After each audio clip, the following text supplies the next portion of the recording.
también. Llegó Juan. ¿Cómo anda, Juan? ¿Qué tal? Bien. ¿Todo bien? Muy Juan bien. es Juan Ponelli, ¿se dice? Ponelli, Ponelli, sí, perfecto. Es el CEO de Agrofide, lo contaba hace un ratito. Es una empresa desarrolladora de proyectos de inversión productiva que no sé hace cuánto se metieron en tema pistacho, ¿verdad? Sí, correcto. Bueno, en realidad empezamos con un proyecto familiar, ya a analizarlo en el 2018.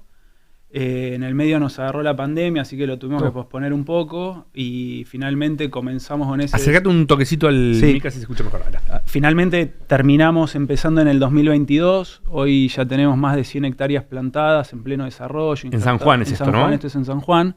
Y el año pasado lanzamos un fideicomiso para abrirle la oportunidad a inversores de distinto tipo para que puedan tener las mismas rentabilidades que tiene un productor de gran escala, pero 100% administrado, o sea, profesionalmente, y no tiene que hacer nada, no tiene que tener conocimiento específico, pero tener todas las virtudes de la economía de escala y al mismo tiempo diversificar riesgos y tener otro activo en su cartera. Hay un montón de cosas que me interesan sobre pistacho. Cuando pensamos en hacer esta nota decíamos, che, pará, hay bocha de cosas para pensar el pistacho, quiero ir de a poco para no perderme ninguna. La primera que me llama la atención de ahora es que arrancaron en 2018, cuando todavía no estaba la fiebre del pistacho. Ahora estamos en Palermo, que te quedás quieto y te ponen un cartelito que dice Dubái en la espalda. Sí. ¿Qué vieron en ese momento del negocio? Mirá, en ese momento en realidad yo... vivía en África, viví 5 años en África. ¿En dónde? En Ruanda, en Kenia y en Sudáfrica. En ese momento estaba en Ciudad del Cabo. No parás de abrir puertas, después que me quiero meter ahí. Cuando quieras. Podemos hablar ahora. Sí, sí. Y nosotros tenemos una tradición familiar ligada al agro desde mis bisabuelos, que vinieron como muchos inmigrantes a principios del siglo pasado, se instalaron en Misiones y tuvieron un yerbatal. Y en ese momento yo estaba analizando, quería volver a economía real. Trabajé, mi carrera corporativa siempre estuvo asociada a la tecnología. Bueno, fui 5 años gerente general de una empresa de tecnología muy importante. ¿De cuál? De Positivo VGH, hacemos tablet, computadoras. Sí, sí. Bueno, justamente yo fui para abrir el mercado en África, levantamos varias fábricas, construimos fábricas y demás. Pero quería unir mis dos mundos, digamos, toda esa trayectoria del agro en un negocio estratégico que es alimentos. Digamos, la población mundial va a crecer hasta el 2100, va a seguir creciendo, si bien ahora desaceleró y después va a decrecer, y hay que crecer un 60% de la producción mundial de alimentos para poder alimentar a toda esa gente. Entonces yo creo que alimentos, digamos, producción de alimentos es un rubro estratégico, no solamente para Argentina, sino para el mundo, pero asimismo buscaba algo de flujo continuo de largo plazo y al mismo tiempo de bajo riesgo relativo. Nosotros estamos acostumbrados a hacer forestación, ganadería, hemos incursionado en la soja no nos ha ido bien. ¿No les ha ido bien la soja? No, pero por inexperiencia, digamos, porque no es nuestro rubro. Claro. Y tiene algunos alias, ¿viste? Te tiene que llover cuando tiene que llover, los milímetros tienen que llover, no te tiene que llover cuando tenés que cosechar. Bueno, ¿De dónde son ustedes, Juan? Nosotros somos de acá. Son porteños. Sí, somos de acá. Y entonces los frutos secos entraban dentro de esos requisitos de flujos continuos de largo plazo, economía real, bajo riesgo relativo por las características de la producción, y empiezo a investigar frutos secos. En realidad no era el pistacho. No me acuerdo cómo, de hoy con el pistacho, y cuando empiezo a comparar contra el resto de los frutos secos, los pasaba por arriba. Entonces me empiezo a analizar un poquito más. Y yendo a tu pregunta de che, ¿será una moda o no? Y cómo llegamos ahí. Pero el 2018 no era una moda todavía. No, es que no es una moda el pistacho. ¿No? No, mirá, el 2025 fue un boom que la verdad nadie se lo esperaba. O sea, el que te dijo, no, yo fui un visionario, la vi. O sea, no fue así. Fue una sorpresa para todos. Pues, digamos, a todos los que estamos en el rubro nos sorprendió. Hoy, por ejemplo, con la guerra con Irán es el segundo productor mundial de pistacho. O sea, entre 3 productores suman el 90% de la producción mundial, que es California en Estados Unidos, Irán y Turquía. Tiene unos requisitos muy particulares, entonces no se puede hacer en cualquier parte del mundo. Y Argentina está tocada con la varita, ¿viste? Dijeron pistacho, tuqui, ahí estamos. Pero me fui, empiezo a analizar eso y el pistacho le ganaba a todos. Ahora, cuando vos tomás las estadísticas... ¿Por margen le ganaba a todos? Por muchas cuestiones, digamos. Vos tenés una barrera de entrada muy grande, por esto que te comentaba, por los requisitos agronómicos que tiene, no se puede hacer. Sí, no se puede hacer en cualquier lado. En cualquier lado. Ni siquiera en países, en regiones adentro de países específicos. Por otro lado, es de capital intensivo, o sea, tenés que tener gran escala y necesitas hacer una inversión muy importante al inicio como para poder sostenerlo y después el plazo de espera. Entonces eso hace que tenga una barrera de entrada. Que tenga una espaldita. Sí, exacto. Entonces, para algunos, o sea, son dos caras de una misma moneda. Para unos es algo, che, no, yo acá no me meto, no puedo meterme. Para otros como yo digo, che, esto es una oportunidad. Voy a las estadísticas. Voy a la Secretaría de Agricultura de Estados Unidos, la FAO, que es el brazo de alimentos de Naciones Unidas, y el International Nut Council, que es una asociación que agrupa a los productores de frutos secos. Cuando vas a esas estadísticas, olvídate del 2025, tomás 20 años para atrás, desagrega el 2025. El pistacho viene creciendo al 6,5% año contra año. ¿A nivel mundial? A nivel mundial, la demanda, no la oferta. Entonces, eso dibuja una curva exponencial, es una parábola. O sea, lejos de ser una moda. Claro. Para eso sacando el 2025. Sacando el 2025, ¿cuánto explota. creció? No, explotó. No tengo la estadística todavía, pero... ¿Pero el 2025 explota acá o explota en todo el mundo? No, explota en el mundo. ¿Y eso por qué? ¿Tiene algún motivo? ¿Es cierto que el año pasado todo el mundo le ponía pistacho a todo? No, fue chocolate Dubái. Claro, fue el chocolate Dubái. Explotó por las redes el chocolate Dubái, pegó, y a partir de ahí fue una explosión. Digamos, en Argentina en particular fue increíble. De hecho, cuando tomás las estadísticas de exportaciones, hasta el 2025 se exportaba más de lo que se consumía internamente. En el 2025 se corre esa estadística porque, se empezó a consumir acá. Sí, de hecho la producción local no llega a abastecer todavía el mercado interno. En los próximos años, con el área plantada, sí, se va a llegar a poder suplir esa demanda, pero en general los productores grandes estamos mirando el mercado de exportación, que es un gran generador de divisas, es un mercado más estable. Digamos, tengo un colega que hace un par de meses estaba hablando con una empresa china y nos reíamos porque es un commodity, entonces más o menos los precios, las certificaciones para poder vender, estaba todo ok, y cuando le pide el volumen, dice, no, pero pará, no es que yo no te puedo abastecer, no te puedo abastecer toda la producción argentina junta. Claro. O sea, esa proyección es la que estamos hablando, esa proyección es la que estamos viendo, y te contaba, esa era la curva de demanda, 6,5% anual, año contra año, los últimos 20 años. Cuando tomás la oferta por estas limitaciones, no llega al 5. Claro. Entonces esa brecha estructural se va sosteniendo, se va ampliando año contra año, y las proyecciones son que para dentro de 10, 15 años va a haber un déficit de 250.000 toneladas año. Y eso va a hacer que el precio suba, imagino, con lo cual va a ser más rentable todavía. Es obvio, cuando tomás la curva, o sea, yo en el análisis también tomé la curva de precios. A diferencia, por ejemplo, de la nuez, que es más un electrocardiograma, el del pistacho es una curva no tan agresiva como la demanda, pero constante. Escúchame, y esto te lo pregunto, el que empezó unos años antes del auge porque la vio, por lo que sea, en el 2025 hizo una diferencia. Yo me acuerdo, siempre lo comparo con una anécdota que tuve yo, de un pibe ex compañero de la secundaria, me lo cruzo por la calle en 2022 y el pibe... le digo, ¿cómo andabas? Bien, bueno, ¿cómo te fue la pandemia? No, bien, qué sé yo. El pibe tenía una fábrica chiquita de barbijos desde 2015, creo. Claro, en el 2020, está bien, desgracia por medio, todo lo que quieras, el pibe se llenó de guita a otro nivel, porque obviamente subió muchísimo la demanda.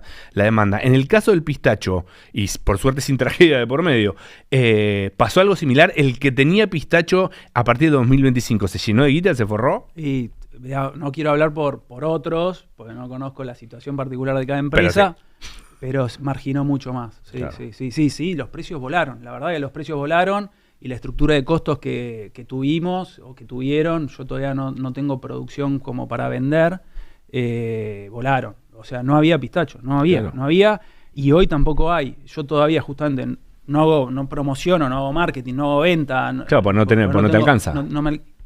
Y me llaman de Rusia, de Egipto, de Alemania, de Inglaterra para comprar pistachos. Hoy no hay... A cualquier precio aparte. Sí, porque no hay. Claro. Hoy puntualmente no, es muy particular por la guerra con Irán, segundo productor mundial, digamos, tiene una cuestión particular sobre eso, pero no, es algo que llegó para quedarse. Lo que pasa es que, claro, el año pasado estuvo en boca de todos, y como vos decís, digamos, ahí sacá la vuelta y te meten pistacho por todos lados. Y te meten Dubái en todos lados. Sí. Escuchame, y esa curva que se dio el año pasado, ¿cómo viene en términos gráficos ahora? ¿Sigue la demanda igual? ¿Bajó un poco? Sí, lo que pasa es que No es que lo que va a dibujar todavía no está en las estadísticas porque es muy reciente, pero yo lo que entiendo que va a pasar es que va a ser un salto. Entonces va a ser un salto, el piso ese sube, se empuja. Y después va a seguir con esa tendencia, digamos, de alrededor del 6% anual, año contra año. Hay que pensar también que ingresaron los países asiáticos, sobre todo China, muy fuerte, digamos, un consumidor muy grande. El poder adquisitivo, digamos, de la población china va creciendo todos los años y demandan productos de calidad, premium, digamos. Y esto está asociado, encima el pistacho, hace un par de años salió un paper de la Universidad de Harvard considerado un superalimento. Sí. Hoy, todos los deportistas de élite, dentro de su dieta, tienen está pistacho. Entonces, gramo contra gramo es un superalimento y está dentro de la dieta obligada. ¿Me contás un poco de qué se trata el negocio? ¿Cómo lo haces? ¿Qué espacio necesitas? ¿Qué inversión que decías que es alto? ¿Qué retorno? ¿Qué márgenes te digo? Como para que se entienda de cuánto estamos hablando. No sé cuánto produce la Argentina y en qué espacio. Mirá, empecemos por el dato duro de dónde está posicionada Argentina. Hoy Argentina tiene alrededor, no hay estadísticas certeras, pero alrededor de 9.000 hectáreas plantadas. Nada. Si lo pones dentro de la torta, digamos, de productores mundiales, si llega al 1%, está ahí. El 1, el 0,9, el 1,1, digamos, no más que eso. El potencial que tenemos de crecimiento es enorme porque se nos dan las condiciones agroclimáticas para hacerlo.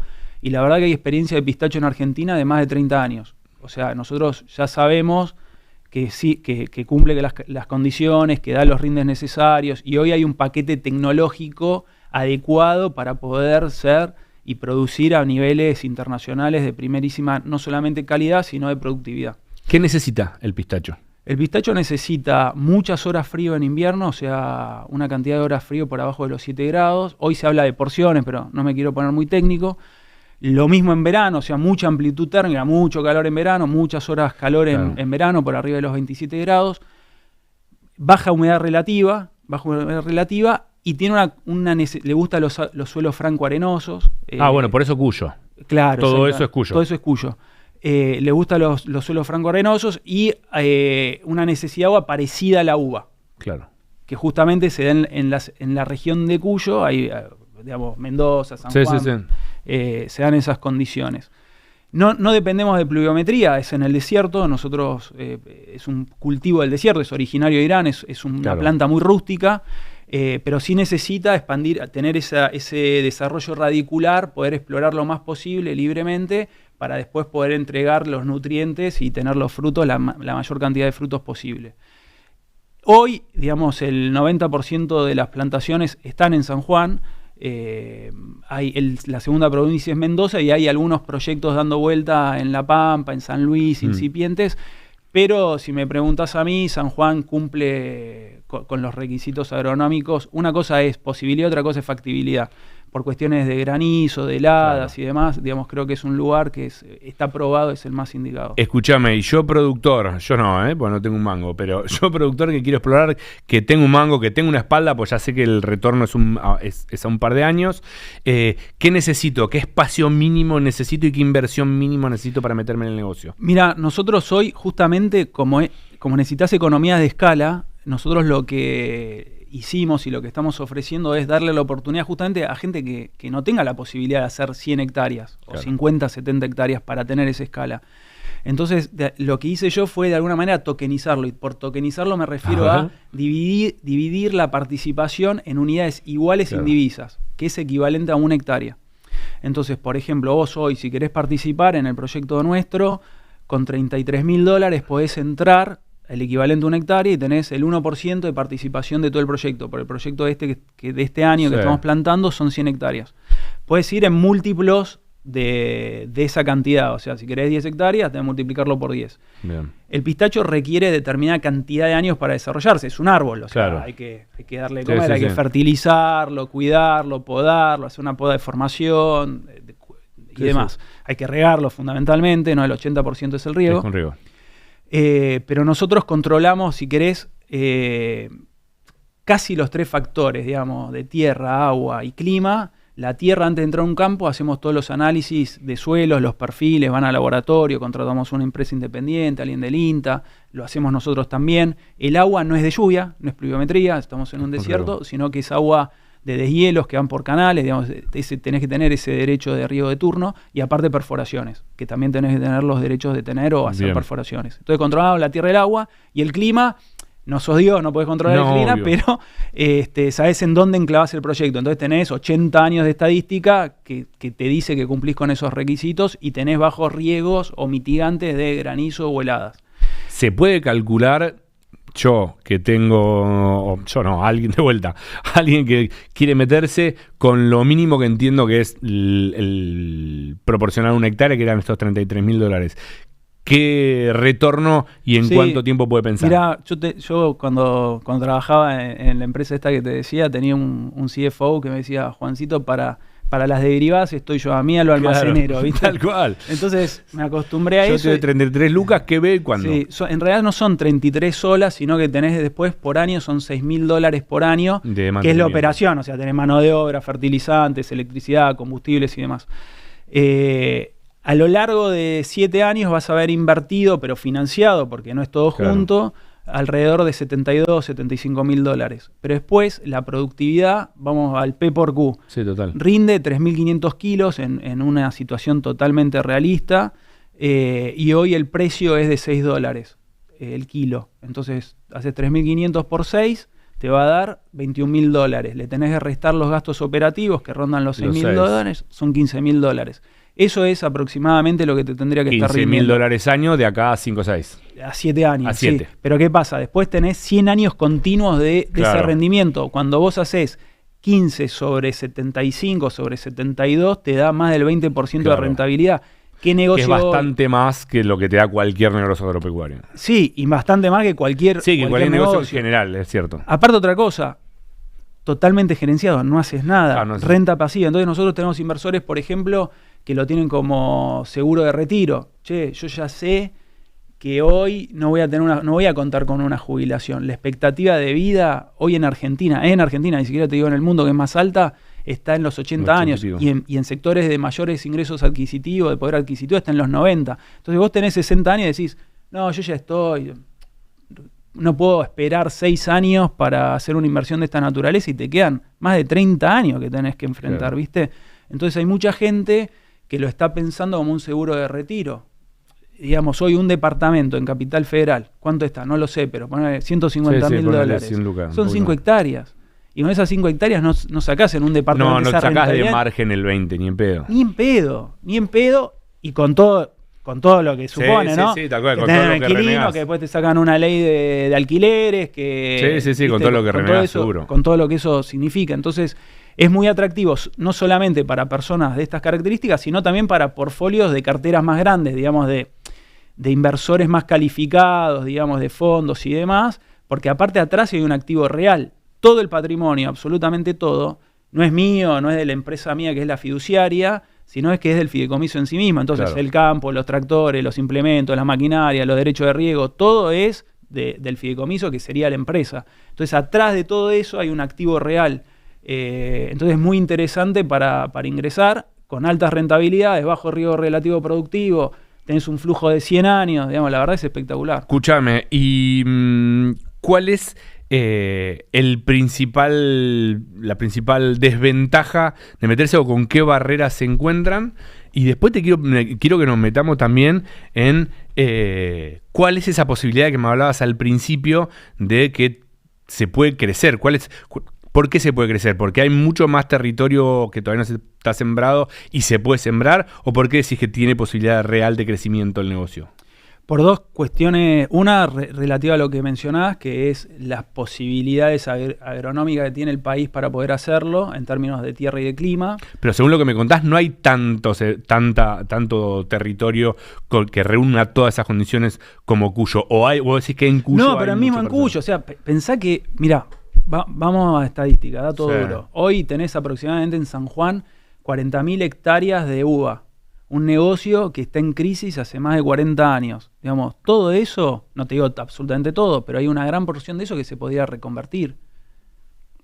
digamos, se necesitan otras herramientas, digamos, todos esos productores, por ahí no tienen toda esta espalda o capacidad de poder hacerlo, se necesitarían otras herramientas para poder desarrollarlos, pero en términos de tierra, de condiciones, están dadas las condiciones.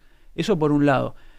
Conocimiento hay, o sea, hoy nosotros, si tuviésemos los fondos necesarios para poder crecer, no estaríamos haciendo proyectos. Nosotros proyectamos crecer entre 100 y 300 hectáreas por año, pero si nosotros tuviésemos un fondo o personas o inversores que vengan y quieran hacer crecer, nosotros crecemos inmediatamente en miles de hectáreas. Claro. O sea, así es fácil. Eso por un lado, o sea, tenés las condiciones de tierra y de clima y de agua. Hay lugares para sembrar. Eso por un lado. Por otro lado tenés el conocimiento específico, que no es fácil. Nosotros tenemos ingenieros agrónomos especializados en esto, contratamos gente de afuera, especialistas en fruticultura de Chile, de California, y por otro lado tenés la capacidad de mercado de absorber esto, que no es menor, porque vos me podés decir, che, buenísimo, digamos, tenemos la tierra, tenemos todo, pero ¿quién te absorbe esta producción? Claro. El mundo. El mundo entero. O sea, hoy, lo que te decía, digamos, hoy es más fácil vender 1 millón de kilos que vender 100.000. Que vender un puchito. ¿Me entendés? Entonces, digamos, están dadas todas las condiciones para que lo explotemos. Hay que trabajar, hay que probar que funciona, hay que convencer a la gente, digamos, y también hay que hacer educación de muchos lados en educación financiera, ¿no? O sea, claro. Pensá que esto, más allá de un emprendimiento, un proyecto productivo, es una inversión. Entonces, tenés que... Sí, como esto que decías de seguro de retiro está buenísimo. Sí, tenés que cambiar la cabeza mucho de la Argentina, son muchos años donde el ladrillo históricamente era la única opción, ¿viste? Hoy estás en un sector estratégico de alimentos, es altamente tecnificado, 100% profesionalizado, hay historias sobre esto, tenés un activo real que garantiza que lo podés ir y tocar, ¿viste? Sí, está ahí. Pero bueno, hay que trabajarlo, ¿viste? Y generalmente la gente cuando piensa en el agro... piensa en la soja o en la vaca. Es los granos, ¿viste? Es granos o vaca. Y es otra cosa, es otra especialidad, es de nicho, digamos. Juan, la última porque se me acaba el programa y tengo una nota más todavía. Me encanta la charla, creo que te vamos a invitar para que vuelvas. Se me viene a la cabeza la ley de glaciares, que se trató hace poco, y cómo había los que criticaban esta ley, hablaban de muchos de esos cultivos que se siembran al costado de la cordillera, que necesitan agua y que con esto de lo periglaciar y la minería y demás, podían correr riesgo. Me interesa mucho tu opinión sobre esto, porque es el ejemplo. Estás en San Juan, en una zona súper minera. ¿Te preocupa que se contamine el agua o es algo que está controlado? No, yo creo que, mirá, yo lo hablaba nosotros trabajamos con para que te des una idea, trabajamos con geólogos, hacemos perforaciones para obtener agua a 400, 500 metros de profundidad. Tenemos temas para hablar, triple impacto, o sea, cómo impacta esto no solamente desde el negocio, o sea, hacemos energía renovable para alimentar, digamos, los pozos y las perforaciones que tenemos que hacer funcionar, y también el impacto en el empleo, digamos, un montón de cosas para hablar. Pero lo que me comentaba este geólogo, ahora ya hablo de oído, no con conocimiento específico, es que al primero que le interesa que no se contamine el agua porque pierden, por ejemplo, el oro, es a las mismas mineras. El cianuro se termina evaporando, se termina descomponiendo y se transforma en un gas y se va. A mí hay otras cosas para hablar del agua que son mucho más importantes, que sobre todo tiene que ver con rellenar los acuíferos. Se está bombeando mucha agua, esa agua es porque no viene, digamos, el agua de deshielo, porque no está nevando. Te digo que es para una conversación especial de eso. Hoy no me preocupa tanto la minería, sino las políticas y cómo se va a trabajar justamente para cuidar ese recurso. En nuestro caso particular, y por eso te decía, podemos hablar de sustentabilidad.